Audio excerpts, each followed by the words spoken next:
Bill Belichick has spent 5 decades studying football, from breaking down film as a kid to winning 6 Super Bowls. Now, at 74, he's named the 5 greatest players he's ever seen. Keep watching to find out which legends made Belichick's list and who claimed the #1 spot. Bill Belichick doesn't hand out superlatives for free. Ask him to rank quarterbacks, and for years he'd tell you it's not his job to rank players. Ask him about a guy he coached for 2 decades, and he'll dodge the comparison talk every single time. That's the man. 49 years in professional football, and he treats the word greatest like it costs him something to say out loud. So when Belichick actually opens up and starts naming names, people pay attention. And over the last several years, across interviews, press conferences, and one particularly candid sit-down with Mike Tannenbaum of the 33rd team, he has done exactly that. He's told us who the best offensive player he ever coached was. He's told us who the best defensive player he ever coached was. He's told us who the best special teamer he ever coached was. He's told us who the toughest quarterback he ever had to prepare a defense against was. And going all the way back to his Cleveland days in the 1990s, he's told us who he considered the best defensive player in the entire league, years before that player ever set foot on a Patriots roster. Put those 5 names together, and you get Belichick's real list: Tom Brady, Lawrence Taylor, Peyton Manning, Junior Seau, Matthew Slater. Start with the one that needs the least introduction. Brady was Belichick's 6th-round pick in 2000, a kid nobody wanted, who ended up throwing for over 61,000 yards and winning more rings than any player in league history. When Brady retired in 2022, Belichick didn't hedge. In a statement released by the New England Patriots, he called Brady the best player in NFL history. Not the best quarterback, not the best player he'd coached, the best player, period, across the entire history of the sport. That's the offensive half of his answer, and it's about as unambiguous as Belichick ever gets. Then there's the defensive half, and this one goes back even further than Brady. Belichick coached Lawrence Taylor as a Giants assistant through 10 of Taylor's 13 Hall of Fame seasons. In January of 2019, the day before he'd go on to make headlines refusing to rank Brady against anyone, Belichick called Taylor the best player he's ever seen. Not just the best defensive player, the best player he's ever seen, full stop, on either side of the ball. And when he later broke it down by position for Tannenbaum, he was just as direct. On defense, that honor went to outside linebacker Lawrence Taylor, dating back to his days as an assistant coach with the Giants. In his own words to Tannenbaum, Belichick said he felt like he'd coached the best offensive player in football in Tom, the best defensive player in football in LT. Now, here's where it gets interesting, because Belichick's list isn't just about who he coached. He's also weighed in on the best player he ever had to scheme against, someone he never got the privilege of coaching, only the burden of stopping. That's Peyton Manning. Speaking to Ben Volin of the Boston Globe, Belichick called Manning the best quarterback he's coached against. Full stop, choosing him over Manning's own brother Eli, despite Eli's better head-to-head record against New England. He praised Manning's complete mastery of coaching essentials, motivation, strategy, fundamentals, and physical play, and specifically pointed to how Manning's mastery of cadence and blitz recognition forced Belichick's own defenses to change year after year. Then rewind the tape even further, back to Cleveland in the early 1990s. Long before Brady, long before Belichick was the 6-time champion everyone knows today. He was a rookie head coach trying to build a defense with the Browns, and he was already on record about one player terrorizing the league from the linebacker position. Belichick called him the best defensive player in the league as far back as 1994. That player was Junior Seau, a rookie sensation with the Chargers who Belichick would later coach for 1 season, near the tail end of Seau's career when he came to New England as a role player. And finally, the piece of the list that surprises people the most, because it's not a quarterback and it's not a pass rusher, it's a special teams gunner. Belichick turned to Tannenbaum and put Matthew Slater on the pedestal, calling him the greatest special teams player of all time. He told Tannenbaum flat out, "If you're a coach and you've coached Taylor, Brady, and Slater, that's 3 pretty good players." 5 names, 5 different eras, different roles, different reasons. And Belichick, at 74 years old, hasn't just been asked about this once. He's answered variations of this question across 2 decades, and the same handful of names keep coming back up, over and over, no matter who's asking or when. That consistency is the story here. This isn't a man throwing out a hot take for a podcast clip. This is a man who has watched more professional football than almost anyone alive, who has built 2 different champions in 2 different eras, with 2 different rosters, and who, when finally pressed, gives you the same 5 names whether you ask him in 2019, or 2022, or in a sit-down years later. The rest of this video is about why those 5, and what each of them meant to the version of Belichick that coached against them, coached with them, or simply watched them from the other sideline. To understand why Belichick put Brady at the top, you have to go back to the moment nobody thought mattered. The 2000 NFL Draft, 6th round, 199th overall pick. Belichick's first draft as Patriots head coach, and he spent a late pick on a backup quarterback out of Michigan, who'd split time with Brian Grease in college and run a 5.28 in the 40. Nobody in that draft room thought they'd just found the best player in league history. They thought they'd found QB depth. For a year, that's all Brady was, a 4th-string arm standing behind Drew Bledsoe. The franchise quarterback New England had handed a 10-year, $103 million contract. Then, in the second game of the 2001 season, Bledsoe took a hit from Jets linebacker Mo Lewis that injured his chest and nearly killed him internally.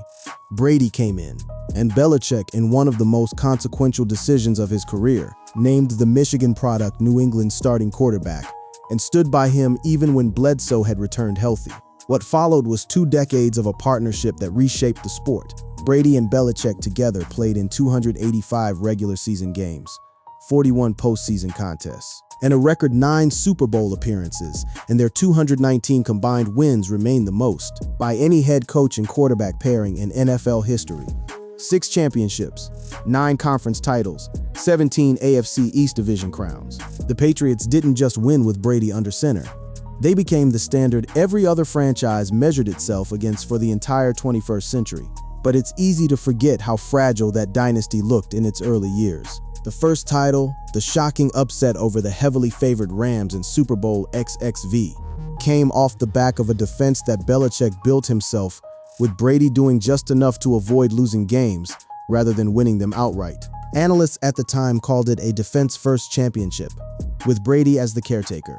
It took years through Super Bowl wins after the 2003 and 2004 seasons, through the near-perfect 16-0 regular season in 2007 that ended in Super Bowl heartbreak against the Giants, through the losses in Super Bowls XL Tie and XLVI to Eli Manning, before the league fully reoriented itself around the idea that Brady wasn't just a system quarterback riding a great defense. He was the system. By the time the second Patriots dynasty rolled around, the stretch capped by Super Bowl X-Likes' iconic goal line interception and the historic 28-3 comeback in Super Bowl LI. The Patriots' second dynasty was predicated on Brady, who by that point had earned the unofficial title of the greatest player of all time.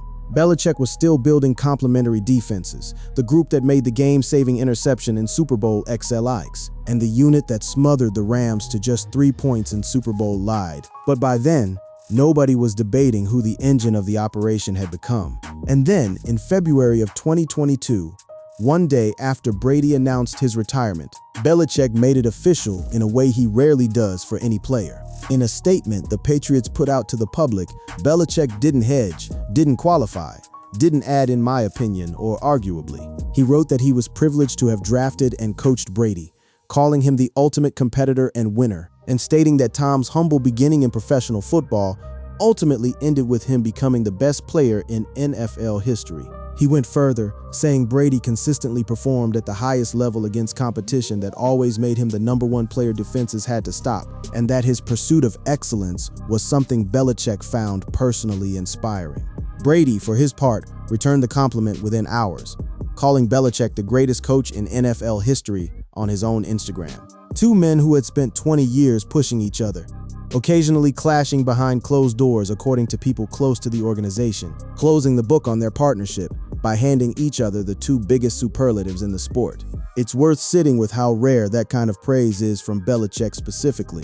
This is a coach famous for treating every player, no matter how accomplished, as replaceable in his system. The next man up philosophy that let New England cut, trade, or let walk players other franchises would have built statues for.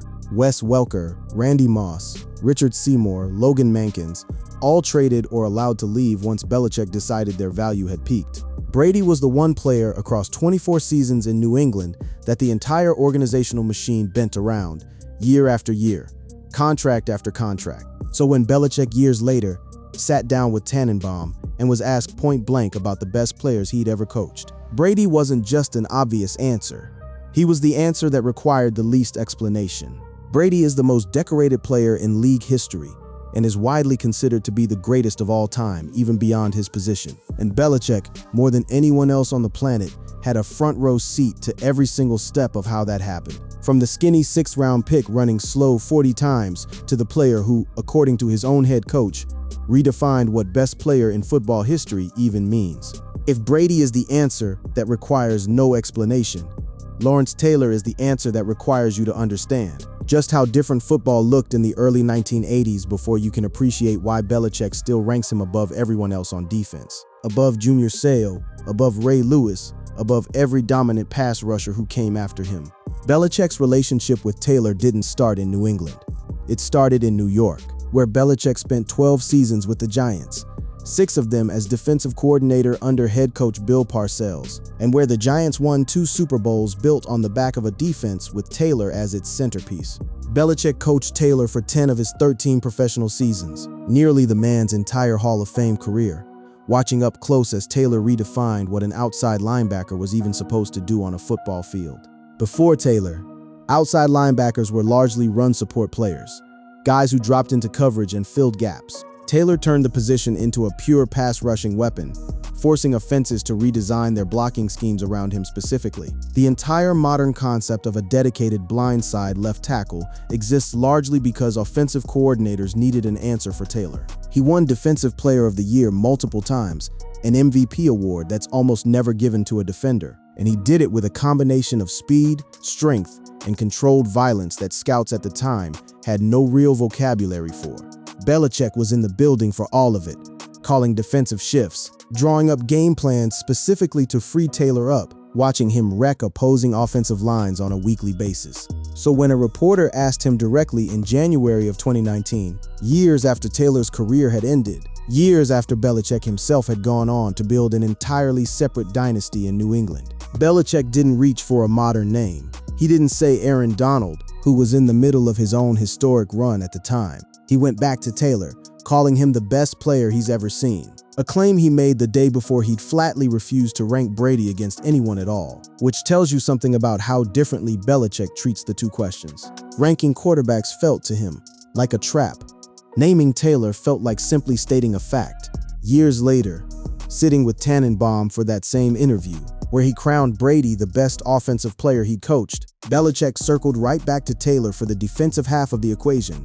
And the context he gave mattered. He didn't credit Taylor's numbers or his Super Bowl rings. He talked about him the way you talk about a force of nature, someone whose presence altered a game plan before a single snap was played, because entire offenses had to be built around not letting him get loose. Other people who watched Taylor up close back that up in blunt terms. Across the football world, Taylor is still routinely ranked as the single greatest linebacker in NFL history, ahead of Hall of Famers like Ray Lewis, Mike Singletary, and Junior Seau, the very players who'd go on to define the position after him.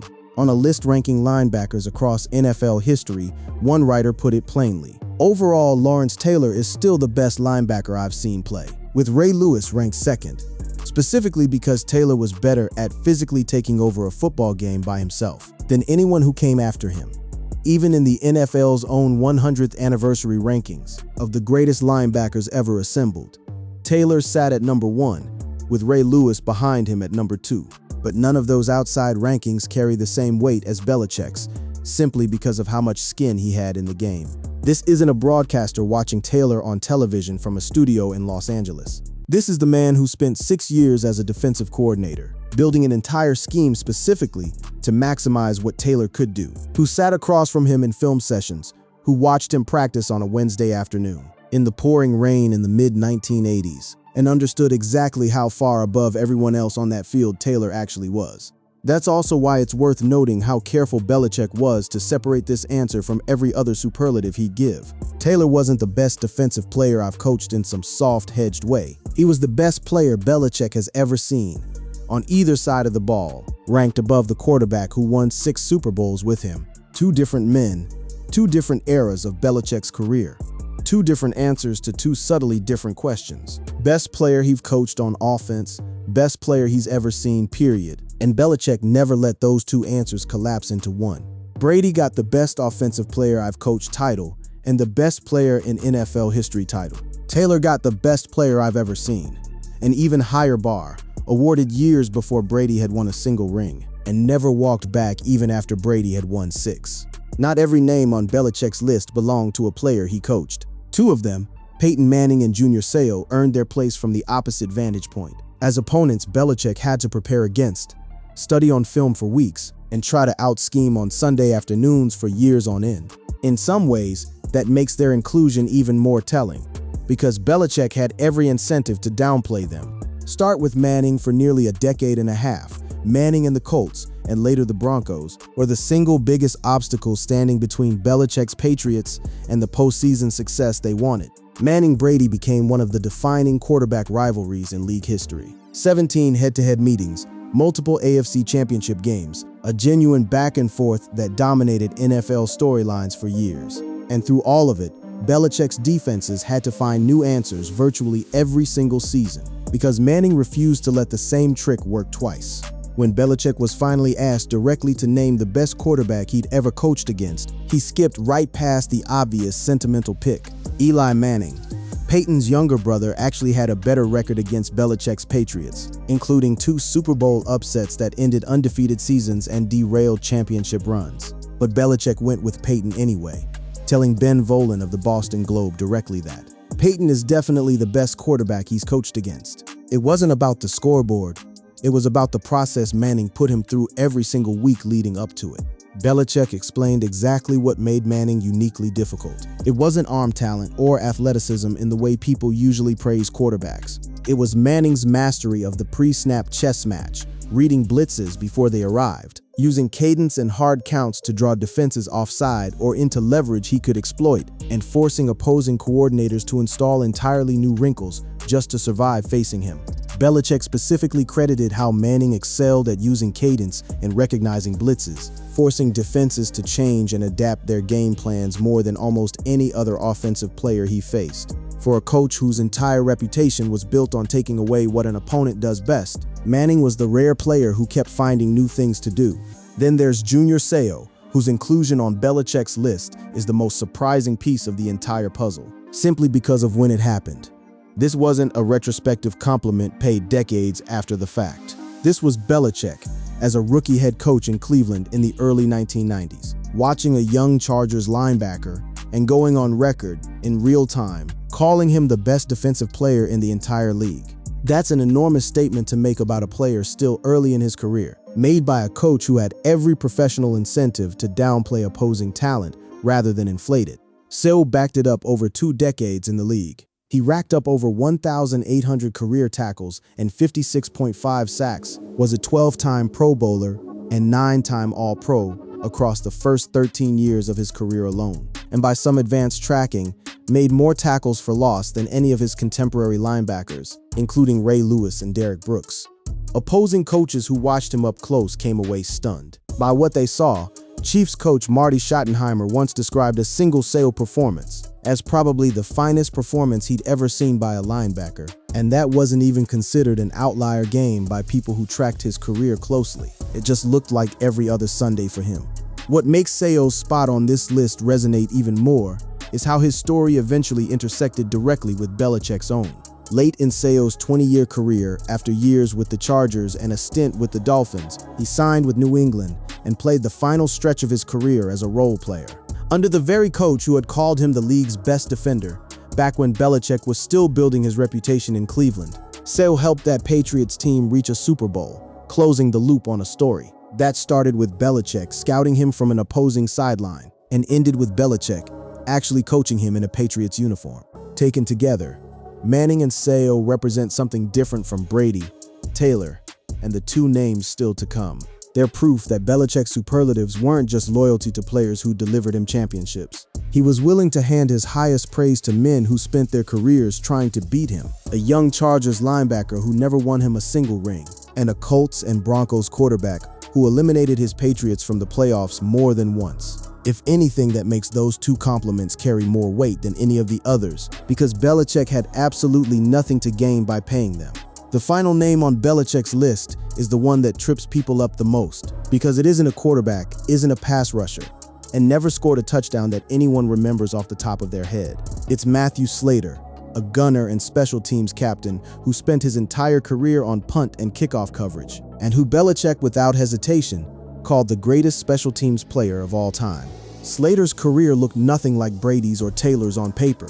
He wasn't drafted to be a star. He carved out a role most fans barely notice exists, running down the field on kickoffs and punts, to make tackles in space, disrupting returns before they ever got started.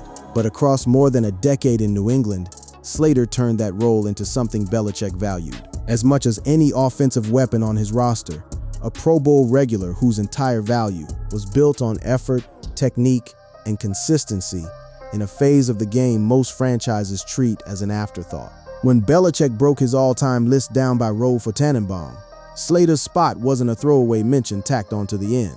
Belichick specifically said that if you're a coach who's coached Taylor, Brady, and Slater, that's 3 pretty good players, putting a gunner in the same sentence with the same weight as the greatest quarterback in league history and the greatest defensive player Belichick has ever personally watched play. For a coach obsessed with situational football, with the margins that decide close games, Slater represented proof that greatness on special teams was just as real, just as rare, and just as worth celebrating as greatness anywhere else on the field.